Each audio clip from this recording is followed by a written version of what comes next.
लखनऊ के railway station के बाहर एक बेंच लगी हुई थी जो कि प्लेटफॉर्म से काफ़ी ज़्यादा दूर थी। वहाँ पर एक लड़की सुबह से बैठी हुई है और वह मन ही मन किसी का इंतजार कर रही है। वहाँ पर एक लड़का काम किया करता है जिसका नाम है सुमित, और सुमित सुबह से ही उस लड़की को नोटिस कर रहा है। वह देखने से काफ़ी ज़्यादा परेशान लग रही है और लग रहा है कि मानो कोई चिंता उसे अजीब सी खाए जा रही हो। अब यहाँ पर सुमित जब इन सभी चीज़ों को देखता है और धीरे धीरे शाम हो जाती है, तो शाम के समय जो सुमित होता है वह हिम्मत करके उस लड़की के पास आता है और आकर कहने लगता है कि मैडम, आप यहाँ पर सुबह से बैठी हुई हो, क्या हुआ, आप किसका इंतजार कर रही हो। अब यहाँ पर जो वह लड़की होती है वह एकदम से सहम जाती है और कहने लगती है कि तुम्हें इससे क्या मतलब, मैं चाहे किसी का भी इंतजार करूँ और मैं यहाँ पर तो बैठ ही सकती हूँ। इसके बाद यहाँ पर जो सुमित होता है वो कहता है कि नहीं वो बात नहीं है, मेरा मतलब वो तो कतई भी नहीं था, मैं तो केवल आपको सुबह से नोटिस कर रहा था और मैं देख रहा था कि आप काफ़ी ज़्यादा परेशान लग रही हो, इसी वजह से मैंने पूछ लिया। अगर आप नहीं बताना चाहती तो कोई बात नहीं, मैं आपसे इस बात के लिए ज़बरदस्ती नहीं कहूँगा। ऐसा कहकर जो सुमित होता है वहाँ से अपनी ड्यूटी खत्म करके अपने घर चला जाता है और घर जाकर वह अपनी माँ को ये सारी बात बताता है। माँ जब ये बात सुनती है तो कहती है बेटा कुछ काम होगा उसे, इसी वजह से वहाँ पर बैठी होगी या कोई आने वाला होगा उसका इंतजार कर रही होगी। सुमित भी इन बातों को सुनता है और उसके बाद आराम से दोनों माँ बेटे खाना पीना खाकर घर के अंदर आराम करने लगते हैं। दूसरे दिन सुबह सुबह जैसे सुमित दोबारा से ड्यूटी पर जाता है तो वहाँ पर उसी बेंच के ऊपर फिर से उसे वही लड़की बैठी हुई देखने को मिलती है। इसे देखने के बाद वो बड़ा ही हैरान होता है और सोचने लगता है कि पूरी रात भर क्या इसी बेंच पर बैठी हुई है, और जब वह आज भी इसे यहाँ पर बैठा हुआ देखता है तो वह समझ जाता है कि शायद इसके पास पैसे नहीं है जिस वजह से ये इधर उधर आ जा नहीं रही है, और हो सकता है शायद ये भूखी भी हो, क्योंकि उसके चेहरे को देखकर साफ साफ लग रहा था कि रात भर वह इसी तरह से बैठी हुई है। इसके बाद जो सुमित होता है सुबह सुबह फिर से उसके पास चला जाता है और कहने लगता है कि मैडम क्या हुआ, क्या आप रात भर यहीं पर बैठी हुई थी। इन बातों को सुनकर यहाँ पर जो लड़की होती है एकदम से उसकी आंखों में आंसू आ जाते हैं, और सुमित जैसे उसकी आंखों में आंसू देखता है तो उसके पास बैठकर कहने लगता है कि मैडम देखो, आंखों में आंसू मत लाओ, ये बताओ कि बात क्या है। मैं तो कल भी आपकी मदद के लिए आपको पूछ रहा था, लेकिन शायद आप उस बात का गलत मतलब निकाल बैठी और इसी वजह से मैं अपने घर चला गया। अब बताओ तो सही क्या बात है और आप किस वजह से यहाँ पर बैठी हो। इसके बाद जो लड़की होती है वह उससे बताने लगती है, कहती है कि मेरा नाम रागनी है और मैं यहीं के पास ही के एक शहर में रहा करती थी। मैं बड़ी खुश थी, मेरे पति मुंबई में काम किया करते थे और वो कभी कभार ही घर आया करते थे। यहाँ पर मैं जैसे तैसे करके अपने घर को चला रही थी, लेकिन तभी एक दिन मेरे पति आते हैं और आने के बाद मुझसे कहने लगते कि देखो, अब मैं मुंबई में मैंने एक छोटा सा घर ले लिया है और अब हम लोग वहीं पर चलेंगे, तो क्यों ना इस घर को बेच दे और तुम भी मेरे साथ चलना, वहीं पर अपने जीवन को व्यतीत करेंगे। ऐसा कहकर मेरे पति संजय हमारे इस घर को बिचवा देता है और इसके बाद मुझे यहाँ से मुंबई ले जाने के लिए चल देता है। अब मैं उसके साथ बड़ी खुश होकर जा रही थी, लेकिन तभी यहाँ पर रेलवे स्टेशन पर वो मुझे बाहर बिठाता है और बाहर बिठाने के बाद अंदर ये कहकर चला जाता है कि मैं पता करता हूँ कि कितनी देर में ट्रेन आने वाली है और उसके बाद हम लोग बैठकर जाएंगे। मैं बड़ी खुश होकर यहाँ पर बैठी हुई हूँ और वो सामान भी साथ ले गए थे, क्योंकि सारा पैसा जो भी घर बेचने के बाद मिला था वो सभी पैसा उसके अकाउंट में था। अब मैं यहाँ पर बैठी रहती हूँ, लेकिन जैसे उसको गए हुए लगभग 1 से 1.5 घंटा हो जाता है तो उसके बाद मुझे चिंता होने लगती है और मैं कई बार अंदर जाकर उसे देखकर भी आई हूँ, लेकिन उसका कोई भी अता पता नहीं है। और कई बार मैं अपने मन को समझा रही थी कि मेरा पति लौटकर आएगा, वो मेरे साथ ऐसा नहीं कर सकता, लेकिन अब मुझे पक्का विश्वास हो गया है कि शायद मेरा पति मुझे धोखा देकर चला गया है, क्योंकि ये बातें एक बार मेरे दिमाग में तो आई थी, क्योंकि पति का जो रवैया था वो इस बार काफ़ी ज़्यादा बदला हुआ था और वो मुझसे बहुत ज़्यादा प्यार से बात कर रहा था। लेकिन मैं सोच रही थी कि शायद पति को कल आ गई होगी, लेकिन मुझे नहीं पता था कि वो मेरे साथ ऐसा भी कर सकता है। ऐसा कहकर रागनी फूट फूट कर रोने लगती है और तभी जो अमित होता है वो उसे पहले तो चुप कराता है और चुप कराने के बाद कहने लगता है कि मैडम अगर ऐसी बात है तो आप अपने गाँव में चले जाओ, क्योंकि आपके माता पिता तो होंगे। तो इसके बाद रागनी कहती है कि हाँ, आप कह तो सही रहे हो और मैंने भी ये बात सोची थी, लेकिन मेरे माता पिता तो काफी दिन पहले इस दुनिया को छोड़कर जा चुके हैं। अब घर भैया भाभी का है और वो लोग तो पहले से ही मुझे देखकर खुश नहीं रहा करते हैं। जब भी कभी मैं शादी के बाद उनके पास चली जाया करती तो वो लोग नाक मुंह सुकोड़ लिया करते, और इसी वजह से मैंने उनके पास जाना तक बंद कर रखा है। तो इसी वजह से मैं वहां भी नहीं जा सकती और मैं तो पूरी तरह से मजबूर हो गई। कई बार तो मैंने रात के समय सोचा था कि अपने आप को इस दुनिया से विदा कर लेती हूँ, लेकिन इस चीज की भी मैं हिम्मत नहीं जुटा पाई। इस बात को सुनकर जो सुमित होता है वो थोड़ा सा घबरा जाता है और कहने लगता है कि नहीं नहीं, ऐसी बात करने की जरूरत नहीं है और ये चीज किसी भी समस्या का हल नहीं हुआ करती जो आप सोच रही हो। अगर ऐसी बात है तो फिर ऐसा करो, चलो तुम मेरे साथ, मेरे घर में मेरी माँ है और वहां पर मैं रहा करता हूँ। मैं तुम्हें घर छोड़कर आ जाऊंगा और उसके बाद अपनी ड्यूटी करूंगा। तुम आराम से घर में समय बिताना और शाम के समय हम सभी लोग बैठकर बातें करेंगे कि आगे क्या करना है। अब इस बात को सुनकर यहाँ पर जो रागिनी होती है वह थोड़ी सी डर तो जाती है, लेकिन इसके अलावा उसके पास कोई और चारा नहीं था, क्योंकि उसने रात भर इस बारे में सोच लिया था कि वह जाए तो जाए कहां और करे तो करे क्या। तो यहीं पर वो जाने का फैसला करती है। वो कहती है कि ठीक है, अगर ऐसी बात है तो तुम ले चलो अपने घर। सुमित कहता है कि ठीक है, चलो मेरे साथ, और रागिनी उसके साथ साथ चल देती है। यहाँ से थोड़ी दूर एक बस्ती के अंदर सुमित का घर होता है, जिस घर के अंदर उसकी माँ कौशल्या रहा करती है। वहां पर जाने के बाद जो सुमित होता है वह और दरवाजे की घंटी बजाता है, तो यहाँ पर अंदर से माँ कौशल्या दरवाजा खोलती है, और खोलने के बाद जैसे ही सामने अपने बेटे के साथ एक लड़की को देखती है तो पूछने लगती है, बेटा ये कौन है और तुम आज इतनी जल्दी ड्यूटी से कैसे आ गए। तो उसके बाद जो सुमित होता है वह अपनी माँ को बताता है कि माँ, ये वही लड़की है जिसके बारे में मैं आपको बता रहा था कि कल पूरा दिन भर बैठी रही थी, लेकिन आज भी सुबह सुबह मुझे यहीं पर मिली, और उसके बाद जब मैंने इसकी कहानी जानी तो उसके बाद इसने मुझे ये बताया इसके साथ बेचारी के साथ धोखा हो गया है, और आप ऐसा करो इसे घर के अंदर ले लो और इसके लिए कुछ खाने को दे दो, क्योंकि शायद ये बेचारी रात भर से भूखी है। इस बात को सुनकर जो माँ होती है वो कहती है कि ठीक है बेटा, तू ऐसा कर, अपनी ड्यूटी पर चला जा और मैं इसको अंदर ले जाकर अच्छी तरह से खाना पानी खिलाती हूँ। यहाँ पर जो सुमित होता है वह रागिनी को अपने घर पर छोड़कर वापस से अपनी ड्यूटी पर चला जाता है और वहां पर रहकर दिन भर काम करता रहता है। धीरे धीरे शाम होती है, और शाम को जैसे उसकी ड्यूटी कंप्लीट होती है तो उसके बाद वह अपने घर जाता है, और घर के अंदर जाकर अब सभी लोग आपस में बातें करने लगते हैं। बातों के दौरान यहाँ पर रागिनी और भी कुछ ऐसी बातें बताती है जिन बातों को सुनने के बाद सुमित और उसकी माँ पूरी तरह से हैरान हो जाते हैं और उन्हें उस पर तरस आने लगता है। सुमित की माँ कहने लगती है, बेटी अगर ऐसी बात है तो ये तेरा ही घर समझ इसको, और जितने दिन तू चाहे उतने दिन रह सकती है, क्योंकि मेरा बेटा इतना तो कमा लिया करता है कि तुम्हारा भी पेट भर जाए। अब यहाँ पर जो रागिनी होती है वो उनका बहुत बहुत धन्यवाद करती है और कहती है कि आपका बहुत बहुत धन्यवाद, आज के समय में तो कोई किसी को अपने दरवाजे की साइड में भी बैठने तक नहीं देता, जबकि आपने तो मुझे अपने घर में जगह दे दी है। यहाँ पर जो कौशल्या होती है वो कहती है कि कोई बात नहीं बेटी, इंसान ही इंसान के काम आया करता है और इसमें कोई भी बड़ी बात नहीं है। यहाँ पर अब जो कौशल्या होती है वह रागिनी के लिए एक बिस्तर तैयार करती है और उस बिस्तर में उसे लेटने के लिए कह देती है। बहुत ही अच्छा बिस्तर था, और जैसे ही रागिनी इस बिस्तर पर लेटती है तो लेटते ही उसे बहुत जोर से नींद आ रही थी और वह सो जाती है। बड़ी चैन की नींद रागिनी सोती है, क्योंकि यहाँ पर उसे बिल्कुल भी डर नहीं लग रहा था। कौशल्या जी का स्वभाव बड़ा ही अच्छा था और उनके बेटे का व्यवहार भी बड़ा ही अच्छा था, तो इसी वजह से यहाँ पर उसे डर नहीं लगता है और बेखौफ होकर वह आराम से सोती है, क्योंकि पिछली रात वह रेलवे स्टेशन पर सो नहीं पाई थी और उस नींद को अब ये पूरा करने लगती है। यहाँ पर जो कौशल्या होती है वह और उसका बेटा सुमित भी आराम करने लगते हैं और धीरे धीरे ये रात कंप्लीट हो जाती है। दूसरे दिन सुबह सुबह जैसे ही कौशल्या जी उठती हैं तो उठते देखती हैं घर की तरफ और बड़ी हैरान होती हैं और सोचने लगती है कि ये कैसे हो गया, क्योंकि यहाँ पर जो रागिनी होती है वो सुबह जल्दी उठकर घर के पूरे काम को संभाल लेती है और यहाँ पर घर को एकदम चमाचम कर दिया था।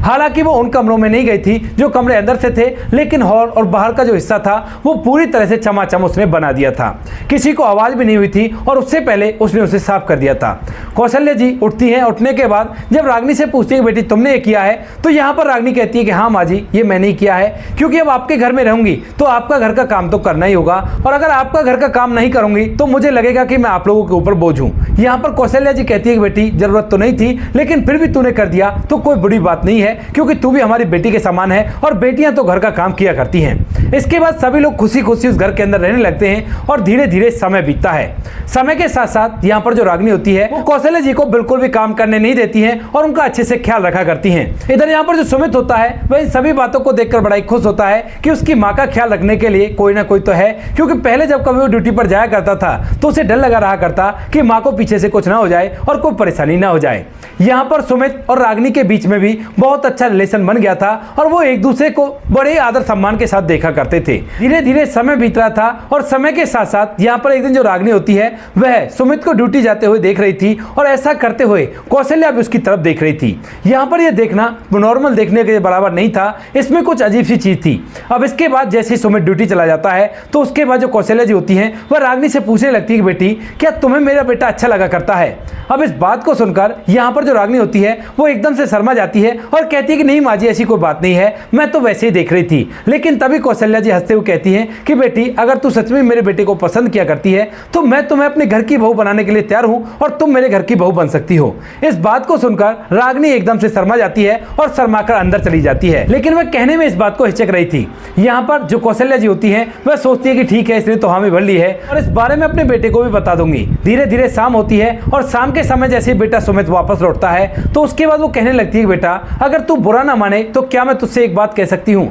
तो यहाँ पर सुमित कहता है कि बताओ माँ, क्या तुम्हें कहना है। तो यहाँ पर जो कौशल्या जी होती है वो कहती हैं कि बेटा तू इस लड़की से शादी कर ले जिसको तू स्टेशन से लेकर आया था, क्योंकि इससे अच्छी बहू मुझे ढूंढने से भी नहीं मिल सकती। चाहे जो भी हो, वो इतनी अच्छी तरह से घर को नहीं संभाल सकती और ये सभी का अच्छी तरह से ख्याल रखा करती है। यहाँ पर जब सुमित ये बात सुनता है तो मन में तो उसके में भी यही बात चल रही थी, लेकिन वो इस बात को ना तो अपनी माँ से कह सकता था और ना ही रागिनी से कह सकता था। तो इसी वजह से फिलहाल जो सुमित होता है वो कहने लगता है कि माँ, जैसा आपको ठीक लगे आप वैसा कर सकती हो, क्योंकि आपने मुझे जन्म दिया है तो मेरे शादी ब्याह के मामले पर भी आपका ही पूरा अधिकार होता है। अब इसका सीधा सीधा मतलब सुमित की तरफ से भी हाँ थी, और जब दोनों हामी भर लेते हैं तो यहाँ पर यह बात अंदर से जो रागिनी थी वह भी सुन लेती है। अब इसके बाद यहाँ पर फिलहाल तो ये समय ऐसे बीत जाता है, लेकिन उसके बाद का इन दोनों का जीवन थोड़ा सा अलग हो जाता है और दोनों एक दूसरे को इस तरीके से देखने लगते हैं कि मानो ये एक दूसरे के जीवन साथी हों। एक दूसरे को देखकर शर्माना, एक दूसरे की तरफ अजीब निगाहों से देखना, ये सब कुछ इन दोनों के बीच में चल जाता है। एक दिन की बात होती है जब रागिनी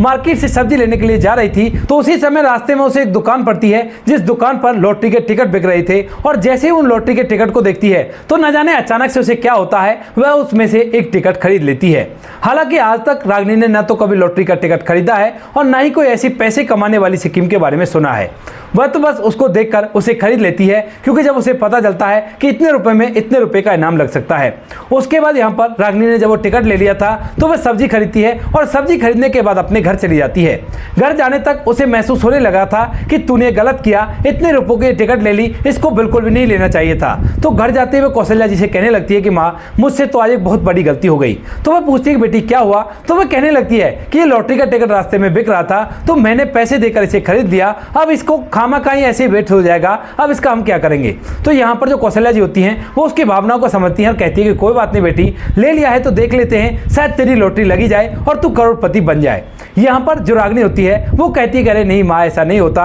अगर इस तरह से हम करोड़पति बन जाएं तो गली गली में करोड़पति नहीं घूमेंगे। यहाँ पर दोनों माँ बेटी इस बात को कहकर हंसने लगते हैं और रागिनी कहती है कि ये तो पैसे बर्बाद हो गए, लेकिन फिर भी खैर छोड़ो, आप इनको ले लो। ऐसा कहकर वो लॉटरी के टिकट को कौशल्या जी को देकर वहां से काम धंधे में लग जाती है। धीरे धीरे एक दिन बीतता है और दूसरे दिन जैसे टीवी पर उस लॉटरी का नंबर अनाउंस होना था तो उस दिन यहाँ कौशल्या जी होती हैं वह उस चैनल को खोलकर बैठ जाती हैं और रागिनी को भी आवाज लगाती हैं। लेकिन जो रागिनी होती है वो कहती है कि नहीं माँ जी, आप ही देख लो, मुझे पक्का विश्वास है कि हमारा नंबर नहीं आने वाला है। ऐसा कहकर वह अपने घर के काम धंधे में लगी रहती है और माँ टीवी पर इस लॉटरी के नंबर को मिलाती रहती है। सबसे पहले तीसरे नंबर का लॉटरी का टिकट लगता है, उसमें यह नंबर बिल्कुल भी मैच नहीं होता है। उसके बाद दूसरे नंबर का लॉटरी का टिकट लगता है जो सेकंड प्राइज था, उसमें भी ये नंबर नहीं लगा था। और जब दूसरे में ये नंबर नहीं लगता है, यानी कि सेकंड प्राइज भी उनको नहीं मिला था, तो उसके बाद कौशल्या जी की धड़कनें एकदम से तेज हो गई थी और वह सोचने लगती है कि जब इन दोनों में नहीं लगा तो उसके बाद तो हमारा लगना ही नहीं है, क्योंकि उसे लग रहा था कि शायद पहले पे ना आए तो दूसरे और तीसरे में तो आ ही सकता है।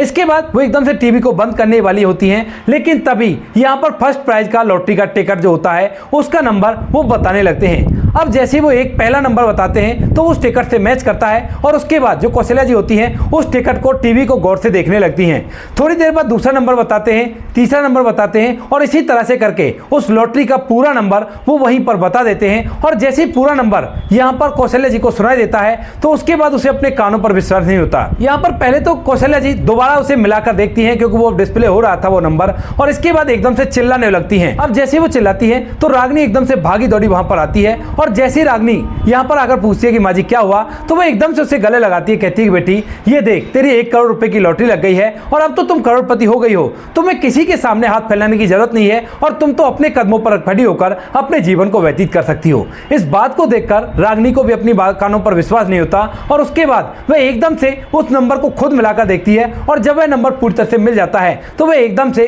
यहाँ पर कौशल्या जी को अपने गले लगाती है और कहती है कि हाँ माँ जी आप सही कह रही हो। उसके बाद कौशल्या जी और रागिनी दोनों के दोनों सुमित को फोन मिलाती है और सुमित को भी यहीं पर बुला लिया जाता है। सुमित भी भागा दौड़ा यहाँ पर आता है और जब उसे पता चलता है कि रागिनी का 1 करोड़ की लॉटरी लग गई है तो उसके बाद वह रागिनी के इस कार्य को आगे बढ़वाता है और वहां पर जाकर इस 1 करोड़ की रकम को रागिनी के अकाउंट में डलवा देता है। कुछ पैसे रागिनी ने नगद मंगवा लिए थे क्योंकि उसे उन पैसों से कुछ करना था। यहाँ पर उन पैसों को लेकर रागिनी उसी घर के अंदर आ जाती है और इसके बाद वहीं पर रहकर अपना जीवन जीने लगती है। यहाँ पर कौशल्या जी और उनका बेटा जो सुमित होता है वह उससे बिल्कुल भी नहीं कहते हैं कि तू मेरे बेटे से शादी कर ले, क्योंकि उन्हें पता है कि उसके पास करोड़ों रुपए हैं और वो चाहे तो इससे मना भी कर सकती है। इसी वजह से वे उससे कुछ भी नहीं कहते हैं। लेकिन जब इन बातों को लगभग 10 से 12 दिन बीत जाते हैं तो यहाँ पर जो रागिनी होती है वो कहने लगती है कि माँ जी क्या हुआ, आप एक बार शादी की बात कर रही थी ना कि मेरी और सुमित की शादी करा देंगे, तो अब मेरी और सुमित की शादी करा दो, क्योंकि मैंने तो उसी दिन आपको शर्माकर हाँ का इशारा कर दिया था। अब इस बात को सुनकर जो कौशल्या जी होती हैं वह उसकी तरफ देखती है और कहती है कि बेटी सच में ही तुम अब भी सुमित से शादी करना चाहती हो। तो यहाँ पर जो रागिनी होती है वो कहती है कि क्यों माँ जी, अब ऐसा क्या हो गया, क्या आप ये सोच रहे हो कि 1 करोड़ की लॉटरी लग गई है तो अब मैं सुमित से शादी नहीं करूंगी। मुझे सुमित का व्यवहार बड़ा ही अच्छा लगा है और मैं उसी से शादी करना चाहती हूँ। यहाँ पर इस बात को सुनकर कौशल्या जी कहती है कि ठीक है बेटी, अगर ऐसी बात है तो तुम्हारी दोनों की मैं शादी करा देती हूँ और कोई भी परेशानी नहीं है। इसके बाद जो कौशल्या जी होती हैं सुमित और रागिनी की धूमधाम और रीति रिवाज से शादी करा देते हैं और इन पैसों से, जो पैसे रागिनी के लॉटरी में लगे थे, उन पैसों से रागिनी जो होती है वो अपने लिए एक छोटा सा बिजनेस तैयार कराती है, क्योंकि सुमित का कहना था अगर इन पैसों को हम ऐसे अपने पास रखेंगे तो एक धीरे धीरे खत्म हो जाएंगे और जब हम दोनों की शादी होगी तो हमारे बच्चों के भी ये पैसे काम आ सके, ऐसा कुछ करना होगा। तो इसी वजह से वह रागिनी के लिए एक बिजनेस खुलवाता है और उस बिजनेस को दिन रात मेहनत करके रागिनी चलाने लगती है और साथ में कौशल्या जी भी उनका हाथ बटाया करती हैं। अब यहाँ पर यह खबर कि रागिनी की लॉटरी लग गई है उसके पति संजय को पता चल जाती है और उसके बाद वह एक दिन ढूंढता ढूंढता उसे यहाँ तक भी आ जाता है। एक दिन दोपहर के समय में जब रागिनी अपने बिजनेस को चला रही थी और वहीं पर कौशल्या जी बैठी हुई थी तो संजय वहीं पर आ जाता है और वहां पर रागिनी से मिलने की जिद करने लगता है। जो रागिनी होती है वह उससे मिलती है, लेकिन जैसे संजय को देखती है तो एकदम से उसके मन में ढेर सारे विचार आने लगते हैं। वो बातें याद आने लगती हैं कि किस तरह से वो पूरी रात भर रेलवे स्टेशन पर उसका इंतजार कर रही थी। उसे गुस्सा तो बहुत आता है, लेकिन फिलहाल वो धैर्य रखती है क्योंकि अब वह बिजनेस किया करती है और शांति से काम लेना उसका व्यवहार में आ चुका है। इसके बाद वह संजय से कहने लगती है कि अब तुम यहाँ पर क्या लेने आए हो और क्या कर रहे हो यहाँ पर। तो संजय कहने लगता है देखो रागिनी, मुझसे बहुत बड़ी गलती हो गई, मैं तुम्हारे साथ दोबारा से रहना चाहता हूँ। अब यहाँ पर जो रागिनी होती है वो पूछने लगती है कि क्यों, अब ऐसा क्या हो गया और क्यों तुम उस टाइम पर मुझे छोड़कर गए थे। तो संजय अपनी आंखों में आंसू ले आता है और कहता है कि दरअसल मुंबई में जहाँ मैं काम किया करता था वहीं पर एक लड़की से मुझे प्यार हो गया था और मैं उसी के साथ रहने का सोच रहा था, लेकिन उसने कह दिया था कि तुम्हें मेरे नाम से एक छोटा सा घर लेना होगा, उसके बाद ही मैं तुम्हारे साथ रह सकती हूँ। यही सोचकर मैं यहाँ से इस घर को बेचकर उन पैसों को लेकर तुम्हें धोखा देकर चला गया, लेकिन उसने भी मुझे धोखा दे दिया और जैसे मैंने उसके घर नाम करवाया तो उसके बाद उसके जानने वाले काफी लोग आ गए और उन्होंने मारपीट कर मुझे घर से बाहर निकाल दिया। मैं उसी दिन से मुंबई में रहकर इधर उधर घूमा करता हूँ और अपना समय व्यतीत कर रहा हूँ, लेकिन एक दिन मुझे पता चलता है कि तुम्हारी 1 करोड़ की लॉटरी लगी है, तो उसके बाद मैंने सोचा कि तुम मुझे माफ कर दोगी और दोबारा से अपना लोगी। लेकिन यहाँ पर जो रागिनी होती है वो उसे साफ साफ मना कर देती है और कहती है कि जरा भी शर्म बची हो तो निकल जाओ यहाँ से, क्योंकि मेरी शादी हो चुकी है और मेरे 2 बच्चे भी हैं। अब तुम्हारा अधिकार मुझ पर कोई भी नहीं बनता, क्योंकि जब तुम चले गए थे तो मैंने पुलिस में रिपोर्ट भी दर्ज कराई थी और जब तुम नहीं मिले थे तो उसके बाद ही मैंने शादी की है। अब तुम मुझसे कुछ भी नहीं कह सकते और जाओ यहाँ से। ऐसा कहकर रागिनी उसे वहां से भगा देती है और जब कौशल्या जी ये सब कुछ सुनती है तो उसके बाद मन ही मन थोड़ी सी मुस्कुराती है। शाम के समय सुमित को भी ये बात पता चलती है, क्योंकि रागिनी खुद ही इस बात को बता देती है और उसे भी ये बात बड़ी अच्छी लगती है कि रागिनी ने उसे माफ नहीं किया और अपने दम पर खड़ी होकर आज उसे डट कर जवाब दिया है। तो दोस्तों ये थी आज की कहानी एक लड़की की, जो लड़की पूरी तरह से हताश उदास हो गई थी और अपने आप को इस दुनिया से विदा करना चाहती थी, लेकिन उसके बाद उसकी किस्मत ऐसी पलटी कि उसने कभी सोचा भी नहीं था। आप क्या कहना चाहते हो इस कहानी के बारे में? आपकी जो भी राय कमेंट सेक्शन में लिख सकते हो, लोगों के साथ शेयर कर सकते हो। वीडियो अगर अच्छी लगी हो तो वीडियो को लाइक और चैनल को सब्सक्राइब जरूर करें, ताकि हमें थोड़ा सा हौसला मिल सके आप लोगों के लिए ऐसे अच्छे वीडियो बनाने के लिए। इन कहानियों को सुनाने का उद्देश्य किसी को परेशान करना बिल्कुल भी नहीं है। ये कहानी आपको इसलिए सुनाई जाती है ताकि आप लोग इन कहानियों में से कुछ ना कुछ सीख सको और अपने जीवन में उस चीज को अप्लाई कर सको। मिलते हैं किसी नेक्स्ट वीडियो नए टॉपिक के साथ, तब तक के लिए जय हिंद, जय भारत, जय हिंदुस्तान।